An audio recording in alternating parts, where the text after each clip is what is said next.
दिनक परे कालियार दिव्य लीला देखिब दुनिया। जनसमुद्र रे भावर ठाकुरंक हेब घोष यात्रा। भक्ति रे उछुलिब भक्तर मन। घंट घंटा काहाली रे कंपी उठिब श्रीक्षेत्र। हरिबोल हुलहुली शब्द रे फाटी पड़िब चौदिग।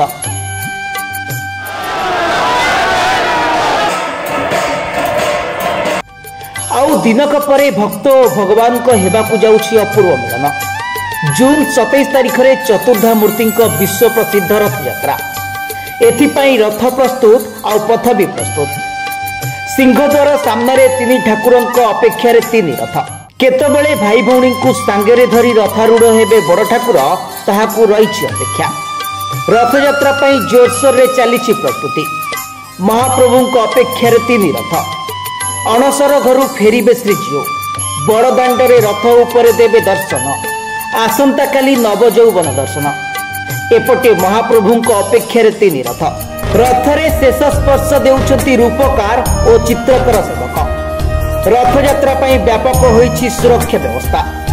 रथ यात्रा को श्रृंखलित अघटन मुक्त करने व्यापक प्रस्तुति। प्रथम थर लगी यात्रा रे मुतयन रहिबे एनएसजी स्नाइपर। एआई सीसीटीवी सह एथर integrated command and control room व्यवस्था भी होछि। पुलिस को जगिबे प्राय 10,000 पुलिस। एंटी ड्रोन सिस्टम सह डॉग स्क्वाड एवं 200 प्लाटून फोर्स मुतयन होइछंती। BSF, CRPF, rapid action force को मिसाई 8 कंपनी फोर्स रथ यात्रा रे मुतयन रहिबे। 8टी भाग रे सुरक्षा और श्रृंखला व्यवस्था को विभक्त करिछि पुलिस। ट्रैफिक, मंदिर इनर कर्डन, क्राउड कंट्रोल व्यवस्था होइछि।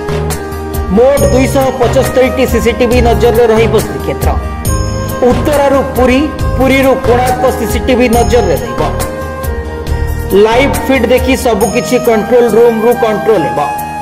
प्राय 200 प्लाटून फोर्स सुरक्षा दायित्व रे रहिबे। आकाश मार्गरु एरियल सर्वे करी तीक्ष्ण नजर रखाजिबो। उपकूल रे तट रखी मेराइन पुलिस पेट्रोलिंग करिवे। ब्यूरो रिपोर्ट सर्वसाधारण न्यूज।